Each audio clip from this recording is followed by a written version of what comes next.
Shalom. Shalom. Selamat Natal saya ucapkan bagi kita semua. Kita bersyukur Natal ini diawali dengan hujan. Itu berarti pintu berkat selalu ada dalam hidup kita. Amin. Haleluya. Karena hujan jasmani pasti ada hujan secara rohani juga. Amin. Bangunan rohani akan menjadi kerinduan kita bersama-sama untuk kita bisa senantiasa melihat karya-karya Tuhan yang besar dalam hidup kita. Nah saudara, tema kita di hari Natal ini mengambil tema dari tema nasional yang dikeluarkan oleh PGI dan juga disesuaikan oleh Gereja Bethel Indonesia. Tema kita adalah Immanuel. Saudara, apa itu Immanuel? Immanuel itu dalam bahasa Ibrani terdiri dari dua kata. Yang itu pertama kata Immanu dan yang kedua adalah kata El. Pak feedback Pak di depan ini Pak. Ya. Yang pertama itu adalah kata Immanu dan yang kedua itu adalah kata El. Ya, El itu artinya Allah, Immanu itu artinya menyertai kita, bersama kita, di dalam kita, dengan kita. Itu kata Immanuel. Jadi Immanuel itu artinya Allah menyertai kita, Allah dengan kita, Allah di dalam kita. Nah saya percaya waktu Allah dengan kita, Allah bersama kita, Allah di dalam kita, maka saya percaya inilah yang menjadi kerinduan Tuhan. Kita menunggal dengan Allah, dan apapun yang kita lakukan, Allah bersama-sama dengan kita dan kita bersama-sama dengan Allah. Amin. Dan saya percaya walaupun di tahun 2020 ini sudah merupakan tahun yang sulit karena pandemi COVID-19 yang melanda dunia telah menimbulkan krisis kesehatan, krisis ekonomi, bahkan juga krisis keluarga dan lainnya. Di Jawa, saudara, sejak pandemi ini angka perceraian itu sangat meningkat di kantor-kantor agama. Ya, kita yang Kristen tidak terdeteksi karena memang waktu mereka bercerai tidak dicatat secara kantor agama, ya, tapi secara kependudukan, dan banyak yang bercerai itu tidak melaporkan. Nah, tapi kalau menurut statistik yang terjadi saat ini sejak pandemi, itu angka perceraian itu meningkat, saudara. Kenapa? Karena banyak yang tidak tahan. Entah kenapa, mungkin ibu-ibu uang jajannya berkurang, atau mungkin karena kesusahan ekonomi, akhirnya nggak kuat tahan, ya, akhirnya mereka lebih baik memilih berpisah dan sebagainya. Tapi saya mau beritahu kepada saudara, kunci kemenangan kita di masa ini adalah bukan karena kita menjadi orang yang hebat, tetapi kunci kemenangan kita di saat-saat seperti ini adalah bagaimana kita menyadari bahwa Allah itu tidak pernah meninggalkan saudara dan saya. Amin. Dia Allah Immanuel. Haleluya. Dia berjanji bahwa aku bersama-sama dengan engkau dan aku menyertai engkau. Di dalam Matius pasal yang pertama ayat yang ke-23, ini adalah berita Natal yang harus kita renungkan dalam kehidupan kita di tahun ini. Matius pasal yang pertama ayat 23 dikatakan, sesungguhnya anak darah itu akan mengandung dan melahirkan seorang anak laki-laki, dan mereka akan menamakan dia Immanuel, yang berarti Allah menyertai kita. Saudara, nama Allah itu banyak, julukan tentang Allah itu banyak. Allah itu bisa dikatakan anak domba Allah, Allah itu bisa dikatakan anak manusia, Allah itu bisa dikatakan Yesus, ya, dan sebagainya. Tetapi Allah di sini juga memberikan namanya yang lain, yaitu Immanuel. Artinya apa? Immanuel, Allah menyertai kita. Dan saya percaya waktu Tuhan menyertai kita, kita menjadi orang-orang yang selalu dijaga, dilindungi, dipelihara oleh Tuhan. Amin. Karena itu saudara nggak usah takut menghadapi nanti tahun 2021. Kita nggak tahu apa yang ada di depan kita, tapi kita percaya Allah Immanuel itu ada dalam kehidupan kita. Nah saudara, Matius pasal 1 ayat 23 ini mengambil ayat dari kitab Yesaya. Di dalam Yesaya pasal yang ke-7 ayat 14 itu sama natsnya. Memang Matius mengutip ayat dari Yesaya ini. Nah, di dalam Perjanjian Lama ada beberapa ayat yang mengatakan kata Immanuel, dan juga dalam Perjanjian Baru ada beberapa ayat yang menyatakan Immanuel, Allah menyertai kita. Nah, saudara, kalau kita baca tadi di dalam Matius pasal yang pertama ayat 23, kata Immanuel itu dikatakan oleh malaikat. Betul? Kata Immanuel itu dikatakan oleh malaikat kepada Maria. Jangan takut, sebab aku Allah itu menyertai engkau. Ya, kenapa? Karena memang kondisi Maria pada saat itu sangat-sangatlah tidak mengenakan, saudara. Kenapa? Karena dia seorang perawan, belum menikah, mendapat kasih karunia Tuhan untuk mengandung seorang anak. Zaman dulu kalau orang Yahudi, saudara, ada kebiasaan orang Yahudi, ketika seorang wanita mengandung belum menikah, maka dia harus dirajam oleh batu. Dan malunya itu bukan main, saudara. Ya, dia akan diungsikan, dia akan dikucilkan, bahkan dia harus dibunuh. Karena apa? Sudah memalukan nama keluarga. Itu hukum orang Yahudi. Dan Maria pada waktu itu ada ketakutan. Waktu malaikat bilang jangan takut, engkau akan mengandung seorang anak laki-laki. Maria ini berpikir, aduh bagaimana mungkin? Makanya kita baca Alkitab, dia berkata kepada malaikat itu, bagaimana mungkin itu bisa terjadi? Kalau zaman itu Maria berkata sih oke lah. Tapi zaman sekarang kalau ada orang berkata bagaimana mungkin, mungkin aja, saudara, ya. Karena banyak sekarang pergaulan anak-anak muda, ya saudara, melakukan namanya MBA, married by accident, menikah karena kecelakaan. Tapi kalau zaman Maria, benar-benar Maria itu bukan karena kecelakaan, tapi Maria mendapat kasih karunia Tuhan. Dia mengandung seorang juru selamat, namanya Yesus Kristus. Dan saya mau beritahu kepada saudara, Yesus itu lahir benar-benar 100% dari benih Allah. Dia dikandung dari Roh Kudus, amin. Jadi sama sekali tidak ada benih manusia, benih Yusuf di situ. Sebab Alkitab berkata, Yusuf itu bersetubuh dengan Maria waktu Yesus sudah lahir. Ya, jadi selama Maria mengandung Yesus, Yusuf tidak pernah bersetubuh dengan Maria.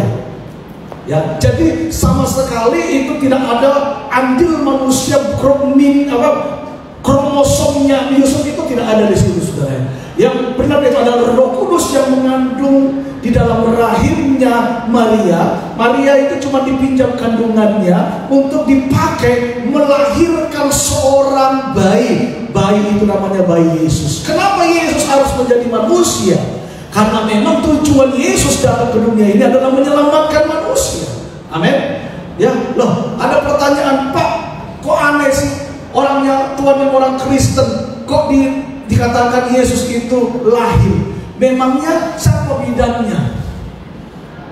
Saudara, ini adalah pandangan-pandangan orang yang tidak mengerti tentang paham keselamatan itu. Kita manusia ini pada waktu Adam dan Hawa jatuh dalam dosa, dalam Kejadian pasal yang pertama ayat 26 dikatakan bahwa manusia itu pertama kali diciptakan oleh Allah segambar dan serupa dengan Allah. Saudara dan saya adalah segambar dan serupa dengan Allah. Amin.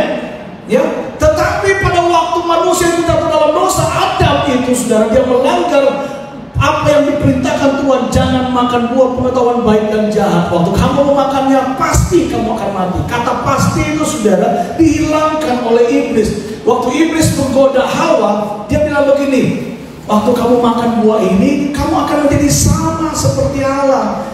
Hawa bilang begini, jangan, Tuhan bilang gak boleh kami makan. Kalau kami makan, nanti kami mati.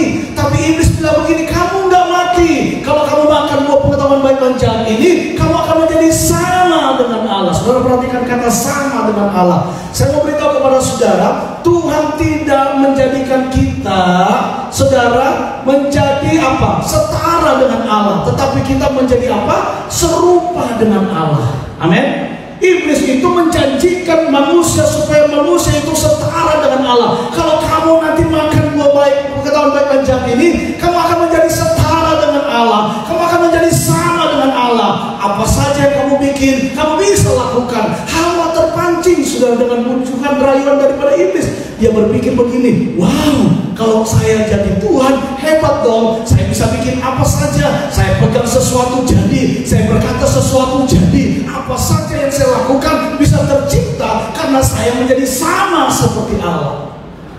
Saudara, ingat iblis kenapa jatuh? Karena iblis ingin menjadi sama dengan Allah. Lucifer itu dilemparkan ke bumi ini. Kenapa? Karena dia ingin menjadi sama dengan Allah.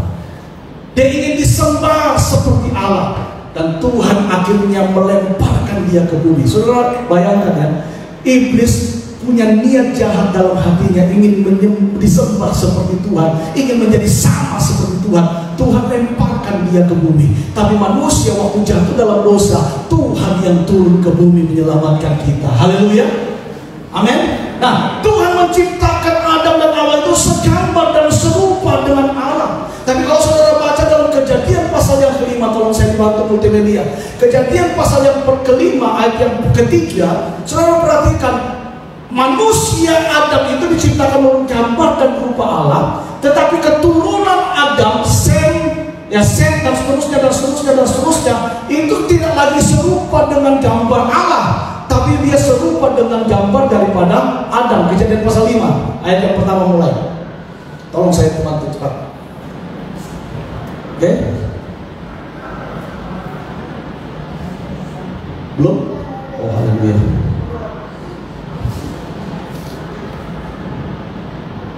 Oke, ayat yang pertama di sini dikatakan apa? Coba baca sama-sama 2, 3. Inilah daftar keturunan Adam. Pada waktu manusia itu diciptakan oleh Allah, dibuatnyalah dia menurut rupa Allah. Pada waktu manusia itu diciptakan oleh Allah, siapa itu Adam? Adam itu dalam bahasa Ibrani artinya manusia. Hawa artinya itu adalah wanita. Ya, nah Allah menciptakan Adam itu menurut rupa Allah. Adam manusia pertama. Lanjut ayat yang kedua. Dikatakan bahwa ya laki-laki dan perempuan itu apa? Diciptakannya mereka, yaitu Adam dan Hawa. Ya, mereka yang memberkati mereka dan memberikan nama manusia yaitu Adam kepada mereka pada waktu mereka diciptakan. Ayat yang ketiga, saudara perhatikan ayat yang ketiga. Setelah Adam hidup 130 tahun, ia memperanakan seorang laki-laki menurut rupa dan gambarnya siapa di situ? Gambarnya Adam, bukan lagi Allah. Karena nya di situ, dia di situ adalah yang kecil, bukan yang besar. Adam pertama diciptakan menurut gambar dan rupa Allah. Tapi keturunan Adam, saudara dan saya sampai hari ini, kita tidak lagi serupa dan segambar Allah. Kita menjadi serupa dan segambar Adam. Adam yang bagaimana? Adam yang berdosa. Karena itu dalam Roma pasal 3 ayat 23, semua manusia telah berdosa dan kehilangan kemuliaan Allah. Sejak Adam dan Hawa jatuh dalam dosa, sejak itu siapapun kita adalah manusia yang berdosa dan kehilangan kemuliaan Allah. Apa yang membuat Tuhan itu berkenan kepada kita? Kemuliaan Allah. Apa yang membuat Adam itu dan Hawa begitu bisa berkomunikasi, hidup berdampingan dengan binatang yang buas, walaupun serigala itu buas, harimau itu buas, dan tidak diapa-apakan, saudara. Kenapa? Kemuliaan Allah ada pada manusia. Apa yang membuat Daniel itu tidak dimangsa oleh singa walaupun ditaruh di bawah singa? Kemuliaan Allah.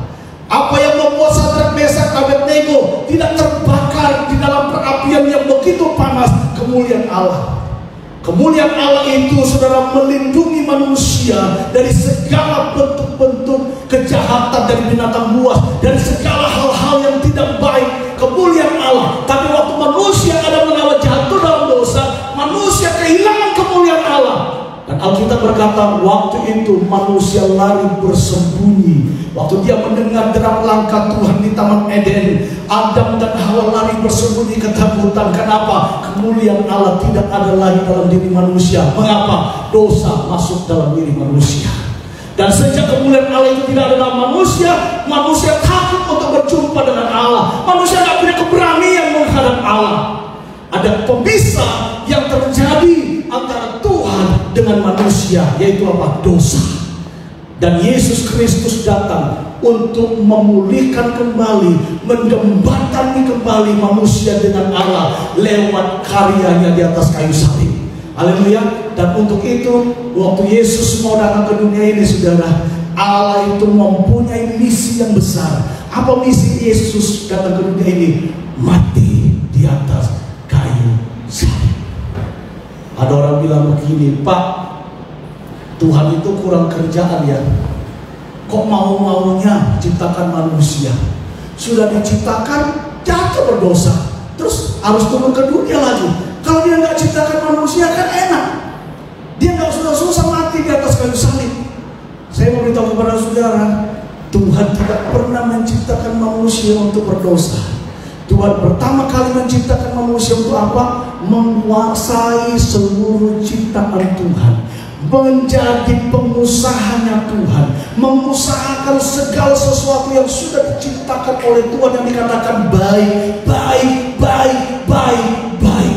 Namun pada hari yang ke-6 Tuhan berkata, sungguh amat baik.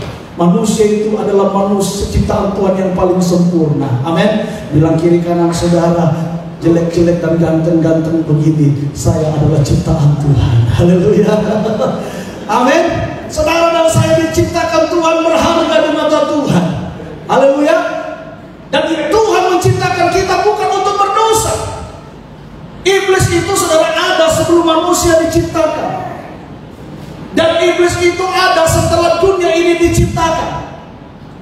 Jadi ceritanya begini saudara. Waktu iblis dilemparkan ke dunia, Tuhan sudah menciptakan dunia ini. Kita berkata dalam Kejadian pasal pertama, bumi ini sudah ada tapi belum berbentuk. Betul? Berarti waktu iblis dilempar ke dunia ini sudah ada.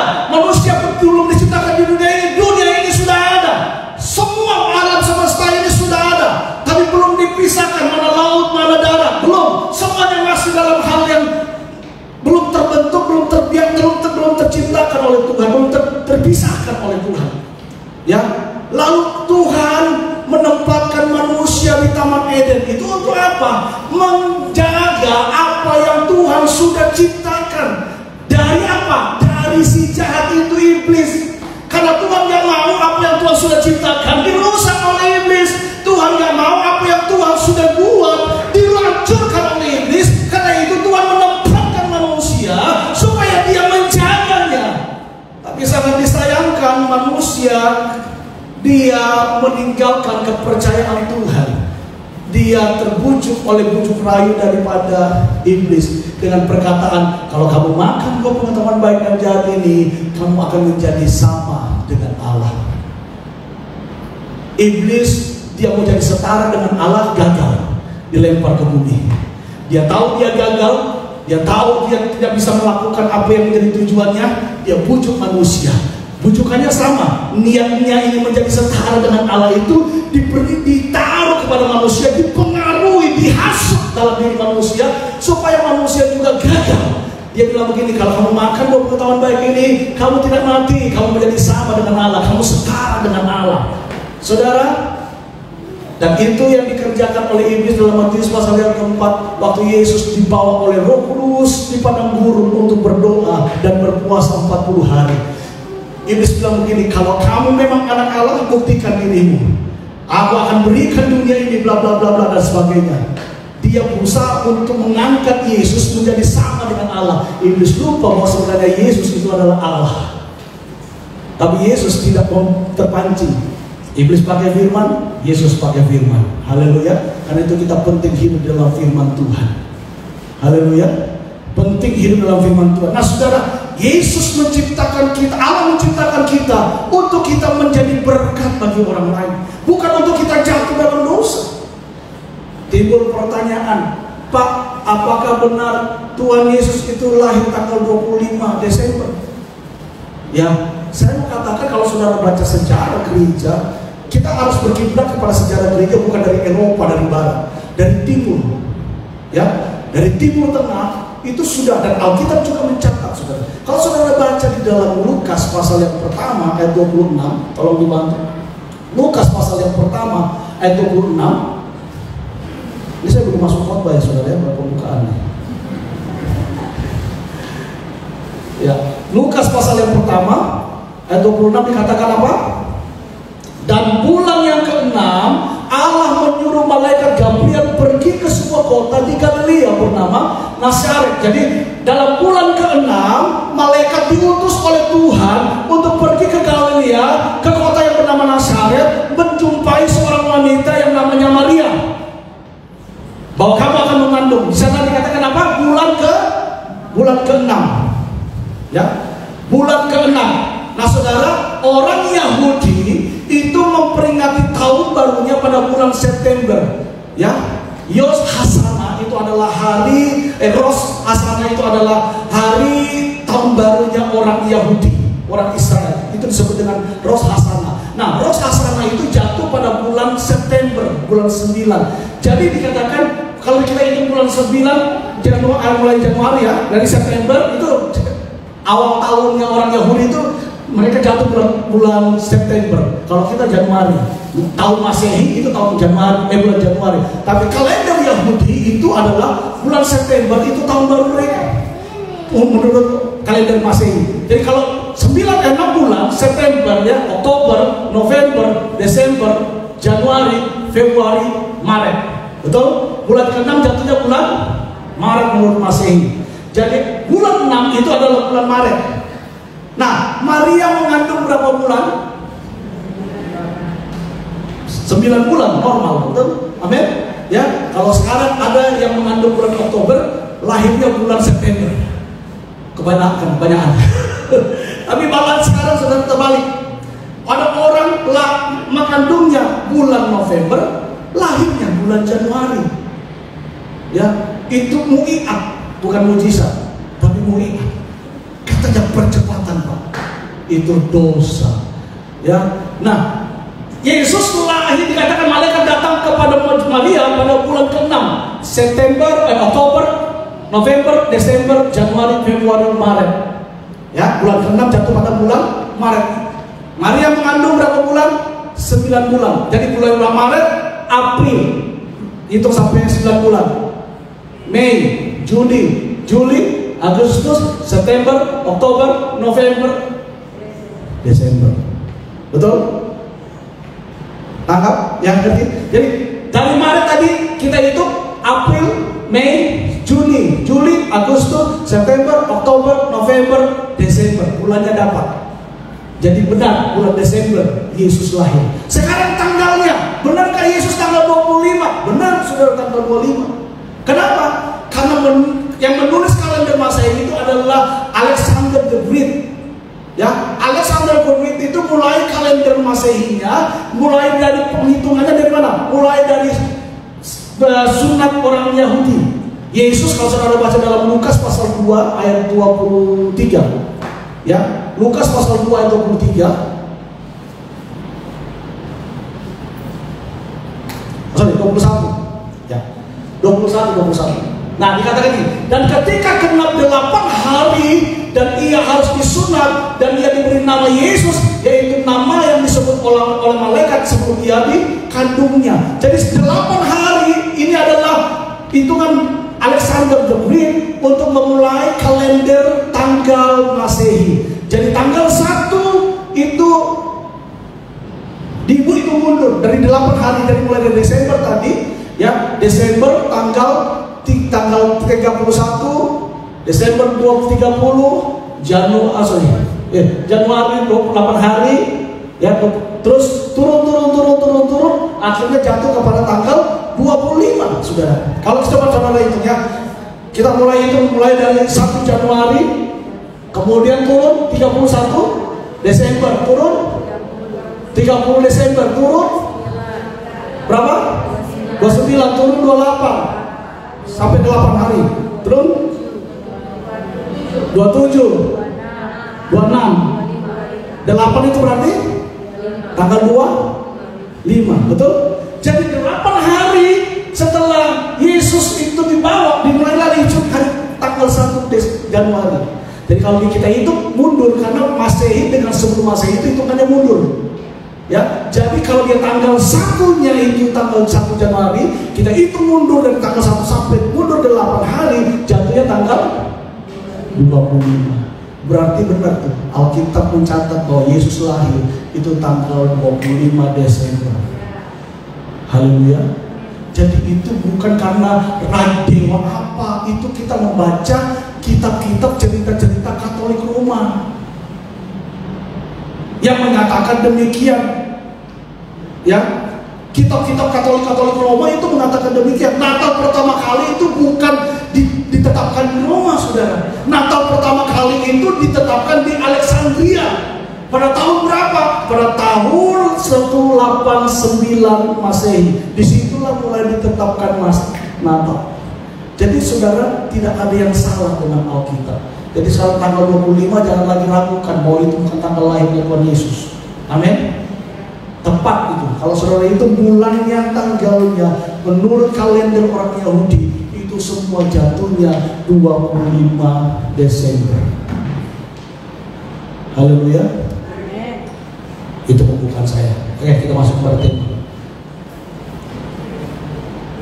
Nah, kita kembali kepada tema kita, Immanuel. Apa yang kita pelajari dari Immanuel? Ada 3 hal yang kita alami, saudara, ketika kita meyakini penyertaan Allah dalam hidup kita. Yang pertama, penyertaan Allah itu memberi jalan keluar di tengah-tengah kesulitan. Kalau kita percaya bahwa Dia adalah Allah Immanuel, maka kita juga harus yakin dan percaya bahwa penyertaan Tuhan itu memberikan kita jalan keluar di tengah-tengah kesulitan. Haleluya. Itu poin yang pertama. Jadi penyertaan Tuhan itu memberikan kita jalan keluar. Saudara, ada banyak hal yang kita tidak pahami di dunia ini. Memang kita tidak maha tahu. Memang kita tidak pernah mengerti jalan-jalan Tuhan. Karena kita tidak maha tahu dan kita tidak mengerti jalan-jalan Tuhan, makanya kita harus menyadari dan perlu yang namanya penyertaan Tuhan. Karena penyertaan Tuhan itu memberikan kita jalan keluar dalam hidup kita. Yesaya pasal 9 ayat yang pertama atau Yesaya 8 ayat 23. Di sana dikatakan demikian, saudara. Tetapi tidak selamanya akan ada kesuraman untuk negeri yang terhimpit itu. Saudara, Tuhan tidak pernah meninggalkan kita di dalam keadaan apapun. Tuhan itu adalah Allah yang Immanuel. Dia menyertai kita. Badai dalam hidup ini bisa datang, saudara, tapi badai kita percaya pasti suatu saat akan berlalu. Amin. Ya, tidak ada manusia yang tidak pernah ada dalam masalah. Semua kita pasti pernah ada dalam masalah. Bahkan sampai hari ini kita mungkin masih ada dalam masalah. Tetapi ketahuilah, sebesar apapun masalah kita, tidak akan pernah melebihi Tuhan kita yang besar. Amin. Karena Tuhan kita lebih besar daripada persoalan masalah yang kita hadapi dalam hidup ini. Haleluya. Ya, masalah yang sulit, saudara, jangan takut. Kita harus tetap bertahan karena kita percaya Tuhan itu memberikan kita jalan keluar dalam waktunya Tuhan. Tuhan pasti akan menolong kita dalam waktunya Tuhan. Dia akan menolong saudara dan saya dalam kesulitan-kesulitan yang besar. Karena itu kita perlu tekun, kita perlu ulet, kita perlu bertahan sekalipun dalam kesulitan. Jangan pernah tinggalkan Tuhan, tetap percaya. Habakuk pasal yang ketiga ayat yang ke-17-18 dikatakan begini, sekalipun pohon ara tidak berbuah, pohon anggur tidak menghasilkan, ladang-ladang terhalau, saudara ya, kambing domba terhalau dari gulungan, dan tidak ada lembu sapi dalam kandang. Habakuk berkata, tapi aku tetap berdia-dia di dalam Allah. Jadi orang Kristen jangan orang Kristen yang jikalau, tapi jadilah orang Kristen yang walaupun. Amin. Jikalau Tuhan tidak tolong saya di tahun ini, saya tidak mau gereja. Jikalau Tuhan tidak jawab doa saya, maka saya berhenti untuk melayani. Jikalau saya belum dapat jodoh di tahun ini, maka saya tidak akan mengasihi Tuhan lagi. Saya tidak akan melayani Tuhan. Itu kata iman jikalau. Jadi punya iman itu jangan jikalau, punyalah iman walaupun. Amin. Walaupun hari ini saya sakit, aku percaya Tuhan tak pasti menyembuhkan saya. Walaupun hari ini saya dalam kesulitan yang besar, ekonomi saya dalam keadaan goncang, aku percaya waktu Tuhan yang terindah, Dia akan turut bekerja dalam segala sesuatu, mendatangkan kebaikan dalam hidup saya. Walaupun hari ini anak saya dalam keadaan yang susah diatur, tapi aku percaya waktu Tuhan akan turun dalam hidup dia. Dia akan menjadi anak yang baik, anak yang taat, anak yang buhong, anak yang menghormati orang tua. Amin. Itu kita menjadi Kristen yang iman walaupun. Jangan iman jikalau, tapi iman walaupun. Iman walaupun itu tidak melihat masalah, tapi dia melihat Tuhan di balik masalah. Haleluya. Saya mau tanya, masalah itu kecil atau besar? Dibanding Tuhan mana? Tuhan lebih besar atau masalah saudara? Tuhan lebih besar atau masalah saudara? Tuhan, amin. Saya dengan telunjuk saya, mana yang lebih besar? Halo, Saya dengan telunjuk saya, mana yang lebih besar? Saya. Tapi coba saudara tolong angkat telunjuk saudara. Angkat telunjuk saudara kayak gini, ya. Lalu coba tolong ditutupkan kedua mata saudara dengan telunjuk ini. Apakah saya kelihatan? Jangan nunjuk. Tutup saja begini. Apakah saya kelihatan? Bukan mata saudara, tapi saudara lihat begini. Apakah saya kelihatan? Tidak. Telunjuk ini kecil dibanding dengan tubuh saya. Tapi karena telunjuk ini menutup mata saya tidak bisa melihat Tuhan. Saudara, kalau kita fokus dengan masalah kita itu sebenarnya kecil, nggak ada apa-apanya dibandingkan Tuhan. Haleluya. Tapi karena kita fokus dengan masalah kita nggak bisa lihat Tuhan. Harusnya kita melihat Tuhan, sehingga sebesar apapun masalah itu kita tidak akan pernah melihat masalah itu, karena Tuhan yang lebih besar dalam hidup kita dan masalah lebih kecil. Amin. Itu harusnya terjadi, dan harusnya kita tetap menjadi orang yang percaya bahwa Allah itu adalah Allah Immanuel. Dia akan memberikan jalan keluar dalam keadaan apapun yang kita alami. Ibu-ibu, gak usah takut dengan pergumulan ekonomi keluargamu. Kalau engkau percaya dia Allah Immanuel, dia akan mencukupkan dalam hidupmu. Amin. Aduh Pak, sekarang zaman susah COVID, suami saya dirumahkan, pendidikan anak gak turun-turun, tetap harus bayar uang sekolah, walaupun baik belajarnya online. Betul? Ya, untuk bayarnya online, yang diajari orang tua, saudara, tapi SPP anak tidak turun, tetap harus bayar.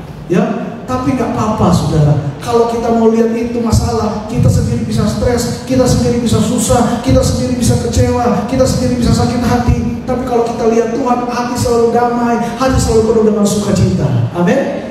Ya, saudara bekerja, omsetnya aduh Pak, nggak sampai target, nggak apa-apa. Percaya Tuhan tolong. Kalau tahun ini belum dia tolong, percaya tahun depan Tuhan akan tolong saudara. Amin. Diperlukan apa? Iman. Walaupun, bukan jikalau. Kadang-kadang memang apa yang kita harapkan tidak selalu dipenuhi oleh Tuhan. Kadang-kadang apa yang kita inginkan tidak selalu diberikan oleh Tuhan. Bukan karena Tuhan jahat, tetapi karena Tuhan mau mengajar kita untuk kita tetap bergantung kepada Dia, tetap percaya kepada Dia, tetap mengandalkan Dia. Amin. Karena manusia ini kadang-kadang lupa. Kalau sudah ditolong sekali, lupa Tuhan. Nanti kalau diberkati, gerejanya jarang-jarang, ibadahnya kalau ingat. Tapi kalau lagi dalam pergumulan yang berat, nah baru cari Tuhan. Nah itu cara Tuhan saudara. Kadang-kadang Tuhan izinkan kita badai yang besar terjadi dalam hidup kita, gelombang yang besar terjadi dalam hidup kita, bukan karena Tuhan tidak sayang kita, karena kita mau belajar. Tuhan mengajak kita supaya kita menjadi orang yang ahli, kita menjadi orang yang cakap. Amin. Minggu lalu saya sudah katakan, seorang skibut atau seorang peselancar itu saudara, dia nggak akan pernah menghindari gelombang yang besar. Waktu ada gelombang yang besar, dia bersuka cita. Kenapa? Karena dia sudah cakap, dia sudah ahli. Apakah sebelumnya dia ahli? Tidak. Sebelumnya juga mungkin dia jatuh, sebelumnya mungkin dia gagal, dia nggak bisa. Dia bangun lagi, dia coba, dia bangun lagi, sampai akhirnya dia bisa menari di atas skibutnya, dan bisa melalui gelombang yang besar, yang begitu luar biasa, dan dia bisa menari di atas gelombang. Tuhan kadang-kadang mengajar kita seperti itu saudara. Sakit memang, tapi nggak apa-apa. Alkitab bilang begini, apa yang baik bagi daging kita, apa yang baik apa? Penderitaan itu memang tidak baik bagi daging kita, tetapi baik bagi roh kita. Itu yang Tuhan ajarkan kita. Ayub waktu dicobai, dia nggak menyalahkan Tuhan, dia nggak mempersalahkan Tuhan. Tuhan, kenapa ini terjadi dalam hidupku? Bahkan waktu istrinya mencoba mempengaruhi dia, kutukin saja Tuhanmu, jangan percaya Tuhan yang kayak gini. Masa anak kita mati semua, harta kekayaan kita habis ludes semua dalam satu malam, 7 anaknya mati dalam satu malam. Semua kekayaan yang sudah diusahakan, dikerjakan mungkin dari nol, tapi habis semua atas izin Tuhan. Istrinya bilang, udah jangan percaya Tuhan, kutukin saja Tuhan yang kayak gitu. Ayub bilang apa? Kamu ini memang, masa kita mau terima yang baiknya saja, yang buruknya tidak. Tuhan yang memberi, Tuhan yang mengambil, terpujilah nama Tuhan. Amin. Haleluya. Karena itu saudara, kalau ada masalah dalam hidup saudara, jangan ditenti, ucap syukur, bangun pagi, memuliakan Tuhan. Setelah amin bilang begini, welcome Prabu, selamat datang masalah. Karena waktu saudara cakap menangani masalah, saudara akan menjadi orang yang ahli di dalam masalah. Haleluya. Itu yang pertama. Yang kedua saudara, Allah Immanuel yang harus kita sadari. Ada 3 hal yang kita alami bila kita menyakini penyertaan Allah dalam hidup kita. Yang pertama adalah penyertaan Tuhan itu memberi jalan keluar di tengah kesulitan. Yang kedua adalah penyertaan Tuhan itu membuat masa depan penuh harapan. Penyertaan Tuhan itu membuat masa depan penuh harapan. Dalam Yesaya 8 ayat 23b dan Yesaya pasal 9 ayat yang 1 dikatakan demikian. Kalau dahulu Tuhan merendahkan, maka di kemudian hari Ia akan memuliakan. Bangsa yang berjalan dalam kegelapan telah melihat terang yang besar.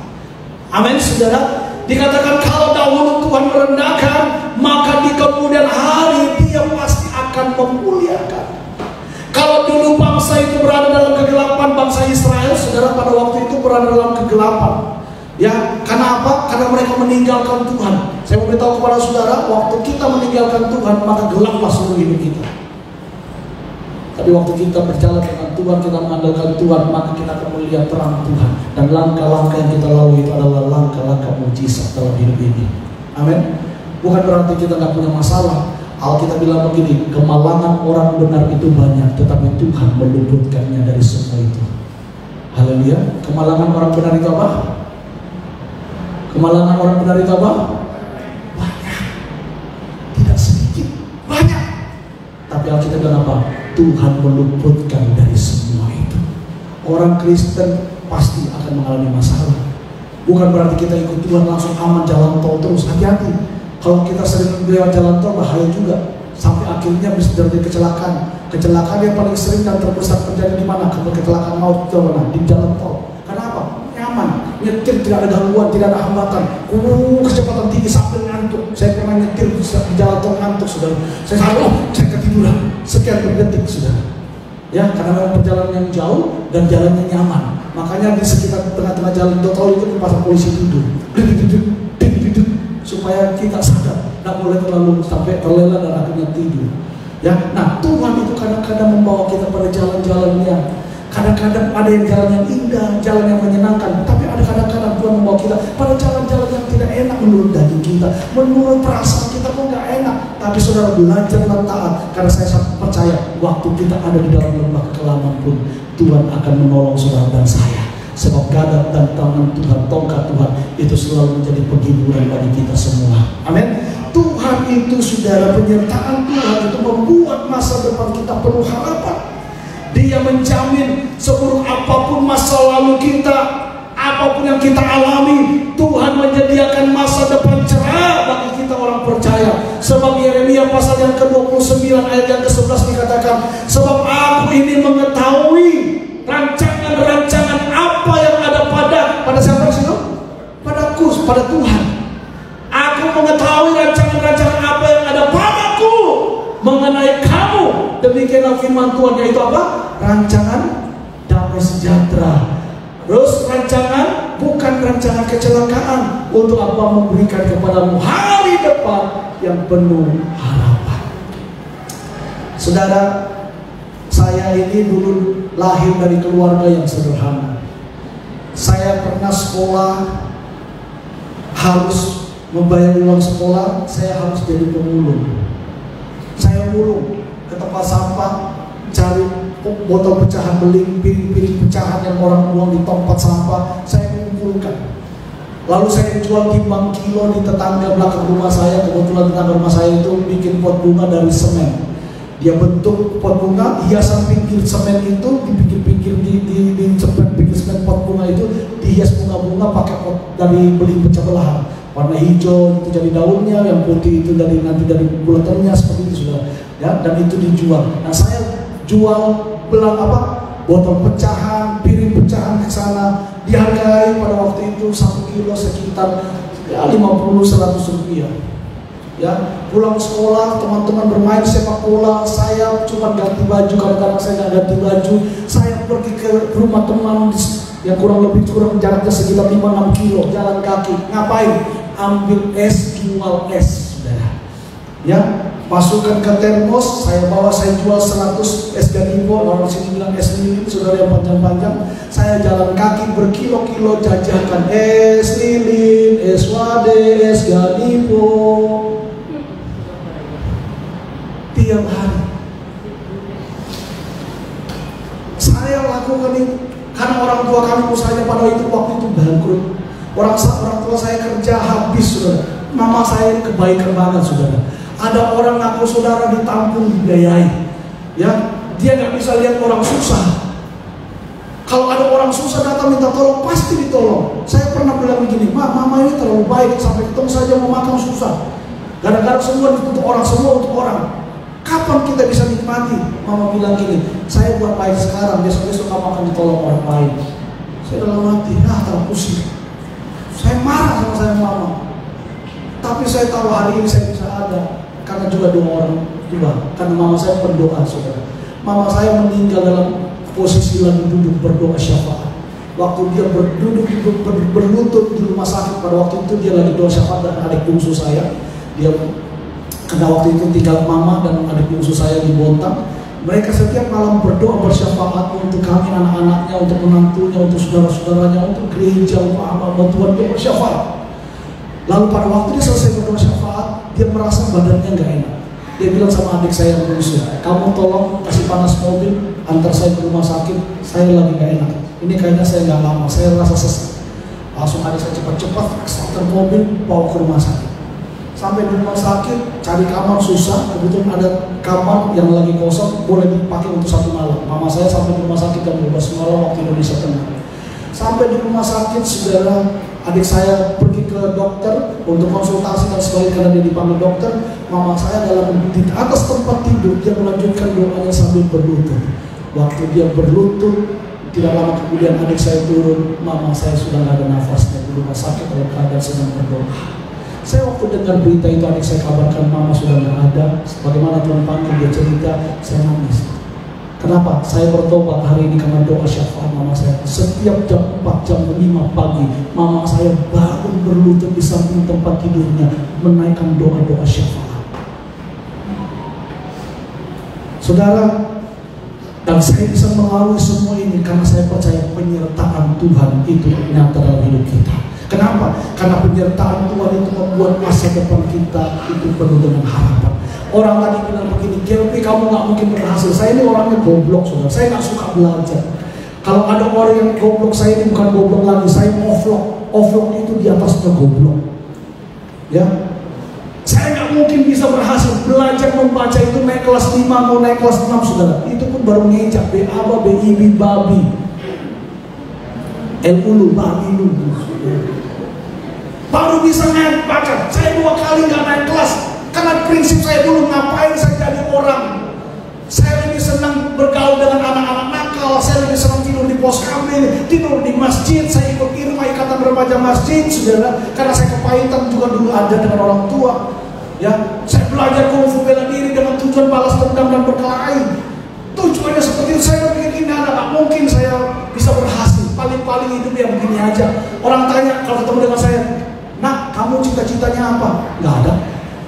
Kamu cita-citanya apa? Gak ada. Yang lain, kamu cita-citanya apa? Jadi dokter, dan kan jadi bidan, jadi gitu, saudara. Semua, saya tanya cita-citanya apa? Gak ada. Kenapa saya berpikir gini? Ngapain punya cita-cita? Semua sudah ada. Jadi presiden sudah ada presiden, jadi dokter sudah ada dokter, jadi insinyur sudah ada insinyur. Ngapain ya? Udah jalan aja hidup ini. Mau jadi apa? Udah jadi aja. Saya dulu gak punya tujuan hidup. Tapi waktu saya ketemu Tuhan, saya dijamah oleh Tuhan. Tuhan mengubah hidup saya.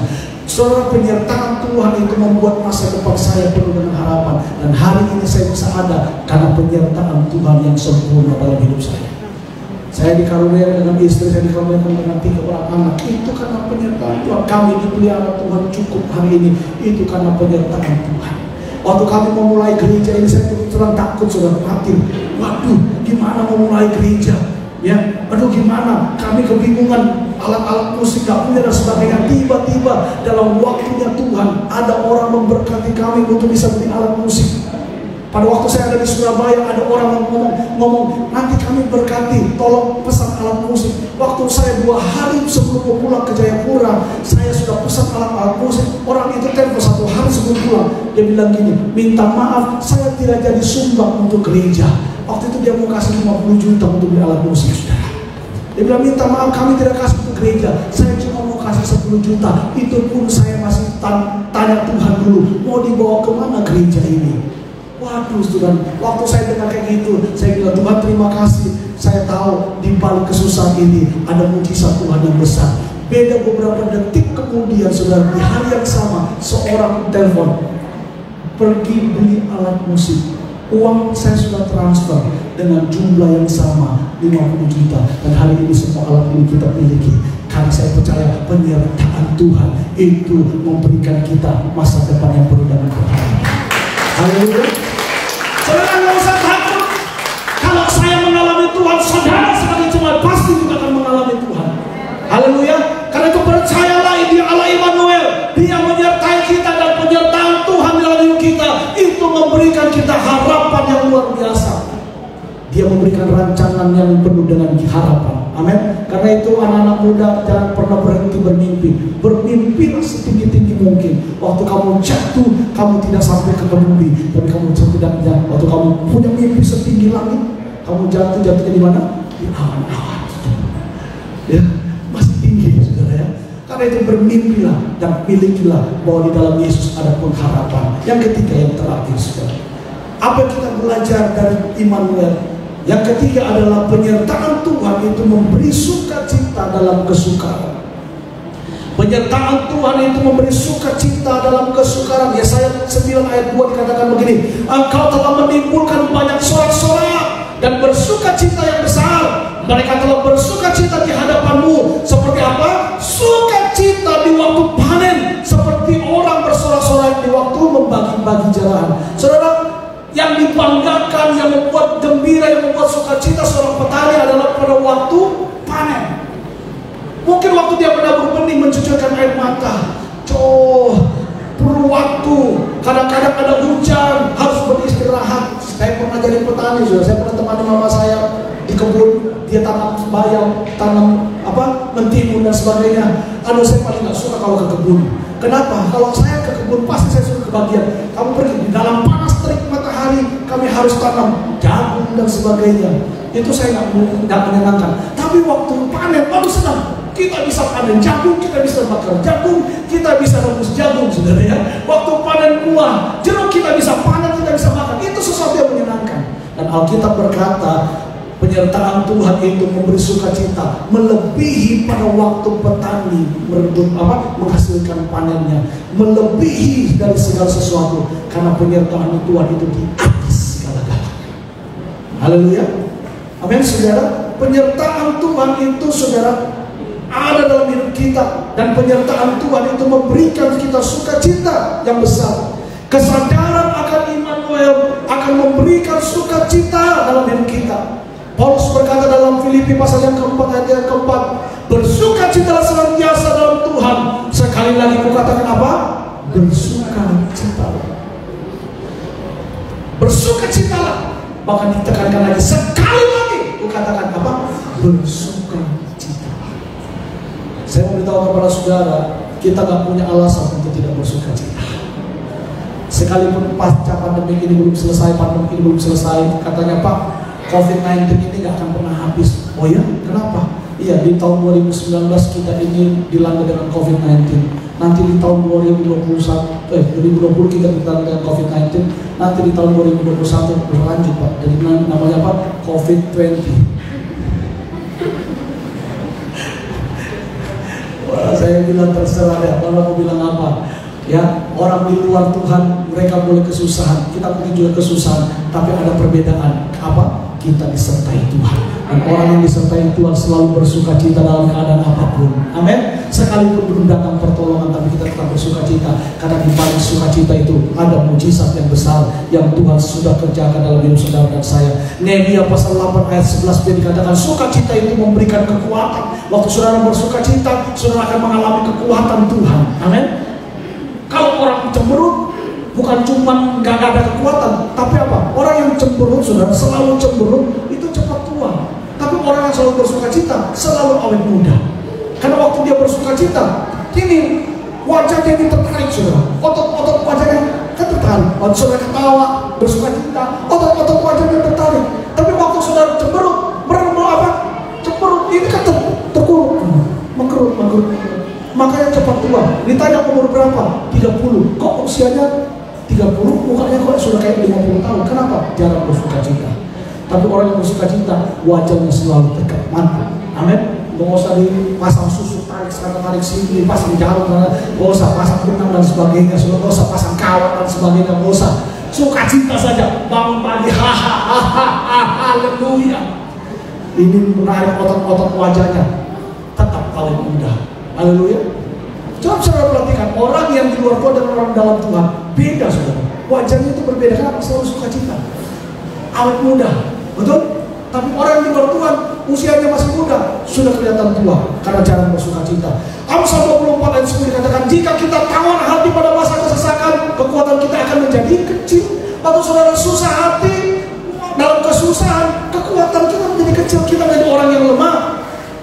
Amsal pasal yang ke-17 ayat 22 dikatakan, ya, waktu kita bersukacita, maka kita akan menambah kehidupan kita menjadi kekuatan, menjadi obat yang manjur. Karena kita berkata, sukacita daripada Tuhan itu adalah kekuatan kita, dan sukacita itu adalah obat yang manjur. Hati yang gembira adalah obat. Saudara, saat ini orang sedang mencari, berusaha untuk mendapatkan vaksin, namanya apa? Corona. Walaupun dikasih gratis, tapi penyalurannya itu agak sedikit susah nanti, saudara. Tapi saya beritahu kepada saudara, walaupun saudara mungkin nanti kebagian vaksinnya, kunci untuk tetap sehat, hati harus gembira. Karena memang dokter mengatakan gini, kalau hatinya selalu nggak gembira, gampang tuh virusnya masuk. Virusnya itu bisa tinggal lama dalam hidup kita. Kalau apa? Kalau kita nggak selalu gembira. Tapi kalau kita selalu gembira, virus itu nggak akan bertahan lama, dia akan tinggalkan. Karena bilang gini, aduh susah ya, membuat orang ini sakit susah. Selalu bergerak, selalu sukacita, selalu semangat, selalu bergairah, nggak akan pernah menjadi sakit. Haleluya. Saya ini tidak pernah sakit yang aneh-aneh, saudara. Paling flu, batuk itu saja. Tapi yang aneh-aneh nggak pernah sampai hari ini. Kenapa? Selalu bersukacita. Nggak punya uang, tetap bersukacita. Punya masalah, tetap bersukacita. Amin. Karena kekuatan kita itu adalah sukacita daripada Tuhan. Saudara, imunitas tubuh itu akan meningkat waktu saudara mengatasi penyakit. Dan penyakit itu bisa diatasi dengan apa? Hati yang gembira dalam hidup kita. Terakhir, di tengah-tengah tantangan hebat di tahun 2020 ini, saudara, mari saudara kita memasuki tahun 2021 ini. Biarlah kita tetap meyakini bahwa Allah adalah Allah Immanuel. Dia pasti menyertai saudara dan saya. Amin. Dia pasti memberikan saudara jalan keluar di tengah kesulitan, di tengah masa-masa yang sukar. Masa depan saudara pasti akan cerah. Sukacita akan melimpah dalam hidup saudara. Saudara akan dialaukan dari segala kesukaran, karena Tuhan kita adalah Tuhan Immanuel. Haleluya. Bilang kiri kanan saudara, saya nggak usah takut sebab saya punya Allah Immanuel. Amin. Allah kita adalah Immanuel. Terakhir saya mengucapkan sebagai gembala dan seluruh keluarga kami secara pribadi mengucapkan selamat Natal bagi saudara-saudara jemaat Tuhan. Kiranya di Natal ini kita semakin hari semakin percaya bahwa Allah kita Allah yang menyertai, tidak pernah meninggalkan kita semua. Amin.